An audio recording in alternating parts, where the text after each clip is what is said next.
ఇప్పుడు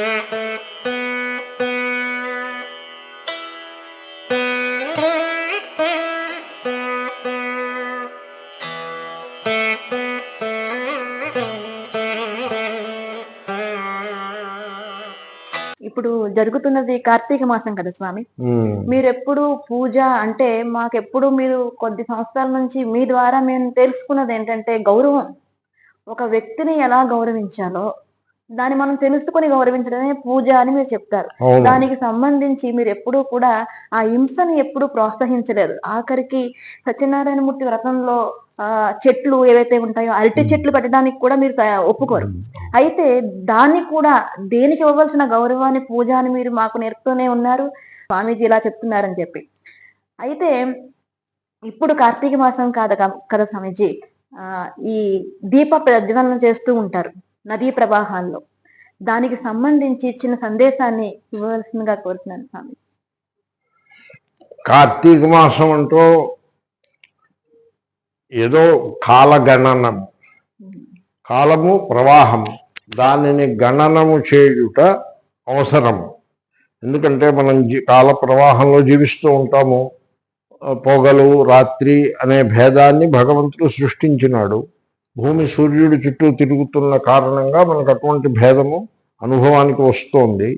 ఋతువులు, భిన్న ఋతువులు మనకు అనుభవానికి వస్తున్నాయి. కాబట్టి ఈ కాల ప్రవాహంలో మనకి ప్రపంచము వివిధ రూపములుగా, పొగలు రాత్రిగా, వేసవి చలి వర్షకాలము ఈ రూపముగా మనకు అనుభవానికి వస్తుంది. ఈ వచ్చే అనుభవాన్ని ఒక విధంగా స్టాండర్డైజ్ చేసుకోవటం, అంటే దాన్ని ఒక ప్రమాణబద్ధముగా చేసుకున్నటకు గణనము అవసరమవుతుంది, కొలత అవసరమవుతుంది. ఇప్పుడు వంట వండేటప్పుడు బియ్యం కొలుచుకుని వండుతారు. వస్త్రాన్ని ధరించేటప్పుడు వస్త్రాన్ని పొడవు వెడల్పు కొలుచుకుని తగిన విధంగా స్వీకరించి ధరిస్తారు. కాబట్టి ప్రతిదానికి కొలత అవసరం. ఏదైనా వస్తువుని వినియోగించాలంటే కొలత అవసరము. ఆ విధముగా కాలములో కూడా మనం జీవిస్తున్నాం గనక కాలము యొక్క గణనము మానవ జీవితానికి ఆవశ్యకం. ఆ విధంగా పెద్దలు కాలగణనము మొదలుపెట్టినారు. అది క్రమక్రమంగా అప్డేట్ చేసుకుంటూ వచ్చారు. అంటే సైన్స్లో కొత్త కొత్త ఆవిష్కారములు వచ్చినప్పుడల్లా మనం చేస్తున్న కాలగణనంలో ఏదైనా చిన్న చిన్న లోటుపాట్లు ఉంటే వాటిని సర్దుకుంటూ మనం ముందుకు సాగాల్సి ఉంటుంది. కాబట్టి కార్తీకమని మాఘమని వాటి గురించి అంత అధికమైన కోలాహలం చేయుట అంత నా వంటి సన్యాసులకు దాంట్లో ఏమీ ప్రత్యేకత కానరాదు. నాకు ప్రతి దినము సమానమే. సూర్యుడు ఉదయిస్తాడు, అస్తమిస్తాడు. చలిగా ఉంటే కొంచెం చలి దుస్తులు వేసుకుంటాము. వేసవి కాలంలో ఆ వెదర్కి తగ్గ వస్త్రములను ధరిస్తాము. ఉదయం బ్రేక్ఫాస్టు కాఫీ తీసుకుంటాము. మధ్యాహ్న సమయంలో లంచి, సాయంకాలం సమయంలో ఫలహారము.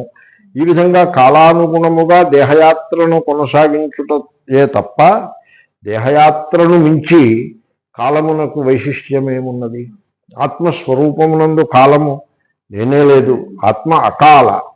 గురునానక్ మహాశయుడు చెప్పినట్టుగా సత్ శ్రీ అకాల, అది ఆత్మస్వరూపము.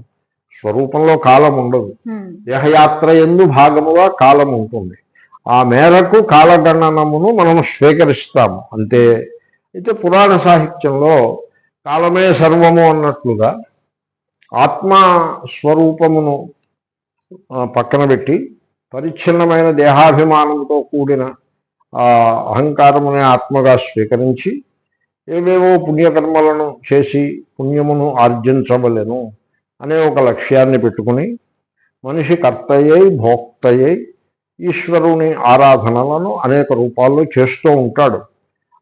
ఆ సందర్భంలో అది కూడా దేహయాత్రలో భాగమైపోయినది. ఈశ్వర ఆరాధన కూడా అది జ్ఞాన మార్గమునకు సంబంధించినదేం కాదు. కర్మ మార్గంలో ఈ కాలగణన ఉంటుంది. కర్మయందు కాలం ఉంటుంది, ఆత్మస్వరూపమునందు కాలము ఉండదు. ఆ విధంగా కార్తీకము మాఘము ఇత్యాది భేదములు వచ్చినవి. వాటికి అంతకంటే ఎక్కువ ప్రాముఖ్యము లేదు. మీరు ఈశ్వరుణ్ణి ధ్యానం చేయాలంటే అది కార్తీకమే కానక్కర్లేదు. అలాగంటి కనెక్షన్ అనవసరం కూడా. ప్రతి దినము మీరు ఈశ్వరుని యొక్క ధ్యానమును చేయవలసి ఉంటుంది. రోజులో చాలా భాగము మనం ఈశ్వర ధ్యానంలో ఉండవలెను. సర్వమునందు ఈశ్వరుని దర్శించే ఆ విజ్ఞానమును, అటువంటి ఎరుకను మనము సంపాదించవలెను. సర్వులయందు ఈశ్వరుణ్ణి ఆత్మరూపంగా దర్శించే ప్రయత్నమును మనము చేయాల్సి ఉంటుంది. అది యథార్థమైన పూజ. సో స్వామి వివేకానంద వచనము, సరళమైన వచనము, worship the God in man. So ఆ విధమైన పూజను, అంటే మనిషి హృదయములో ప్రకాశించే ఈశ్వరుణ్ణి ఆరాధించుట అనే పూజ మీరు చేయదలుచుకుంటే దానికి కార్తీకంతో మాఘంతో సంబంధం లేదు, లేదా జాన్యువరి మార్చి ఇలాంటి భేదంతో కూడా సంబంధం లేదు. కాబట్టి కాలము యొక్క పరిమితి కేవలము కర్మకాండకు మాత్రమే ఉంటుంది. ఆత్మస్వరూపంలో కాలమునకు ప్రవేశము లేదు.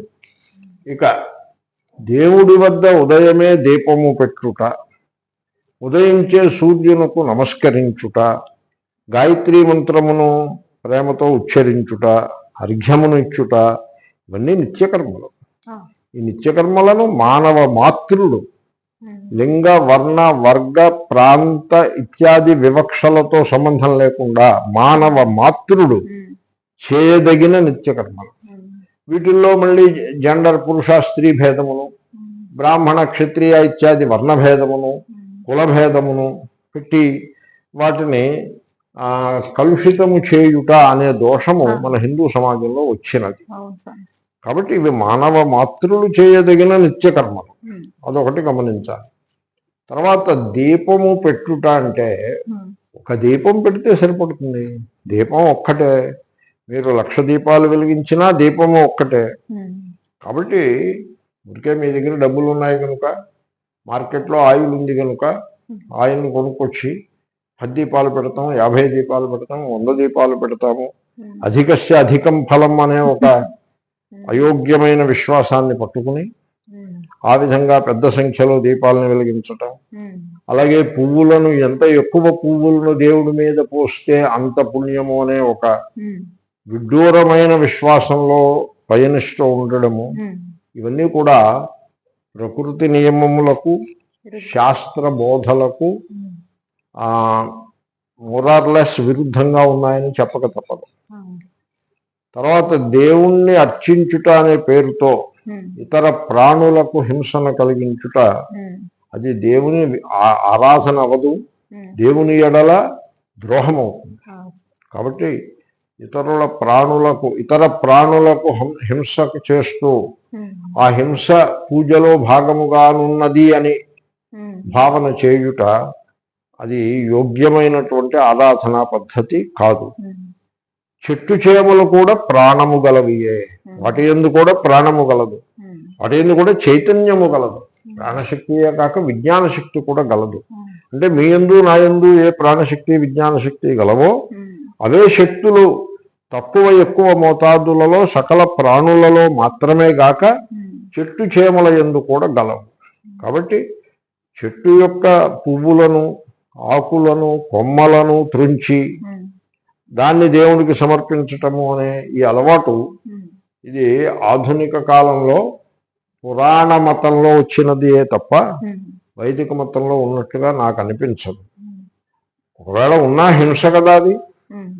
తర్వాత చక్కగా పెరిగి గెలను దిగి పువ్వు తర్వాత గెల వచ్చి ఇంకొక నెల రోజులో 15 రోజులో ఆగితే మనకి చక్కని పళ్ళను సమర్పించగలిగే అరటి చెట్టును మొదలంకా నరికి ఆ లేత గెలతో బాటుగా తీసుకొచ్చి అక్కడ ఒక గడను లేక పూలను ఒకదాన్ని పాతి దానికి దీనిని కట్టి ఆ విధంగా మేము దేవుడికి ఏదో అలంకారం చేసామనో పూజకు శోభను చేకూర్చినామనో తలంచుట, అది ఆ వ్యక్తి యొక్క మొరటుతనమునకు దృష్టాంతమవుతుంది, అజ్ఞానమునకు మొరటుతనమునకు దృష్టాంతమవుతుందే తప్ప దాని యందు ఆరాధన ఉన్నది అని నాకు అనిపించదు. కాబట్టి హింస లేనిది మాత్రమే ఆరాధన. చెట్టుకు నీళ్లు పోస్తే దేవుణ్ణి పూజించినట్లే, పశుపక్ష్యాదులను కొట్టకుండా హింసించకుండా వాటికి ఆహారమును ఇచ్చినట్లయితే అది ఈశ్వరారాధనయే. కేవలము గోవుకి మాత్రమే పండు పెడితే ఈశ్వర ఆరాధన అని కూడా అనుకోకూడదు. గోవుకి మనం పండుని సమర్పించాలి. గోవుతో పాటుగా పాపం బర్రెలు ఉంటాయి, వాటిని ఎవడు వాటి ముఖం కేసి ఎవడు చూడ్డు. కాఫీ తాగాలంటే వాటి పాలే మనకు ఆవశ్యకం అవుతాయి. అలాగే మేకలు, గొర్రెలు ఇవన్నీ ఉంటాయి. ఎక్కడైనా గాడిదలు కూడా ఉండవచ్చు. వాటికి కూడా మనం వాటి యందు కూడా పరమాత్మయే గలడు, గోవుతో మాత్రమే కాక, గోవు యందు మాత్రమే కాక. కాబట్టి సకల ప్రాణుల యందు దైవమును దర్శించుట, సకల ప్రాణులకు సందర్భాన్ని బట్టి మనం ఏదైనా కరుణతో సేవను చేయుట, సకల మానవులను సోదరులుగా సోదరీమణులుగా భావించుట, తల్లులుగా భావించుట, సకల మానవులకు సేవను చేసేటువంటి ఉత్సాహమును కలిగి ఉండుట, చాలా లోతైన స్పందన, సంవేదనము, సెన్సిటివిటీ కలిగి ఉండుట. అంటే ఎంత సంవేదన ఉండాలంటే ఒక ఆకును త్రుంచుటకు, లేక కొమ్మను విరుచుటకు, లేక పువ్వును త్రుంచుటకు కూడా మనస్సు రాదు అన్నంత లోతైన సంవేదనను కలిగి ఉండుటయే యథార్థమైన భక్తి అని చెప్పక తప్పదు. ఓ ధన్యవాదాలు స్వామి.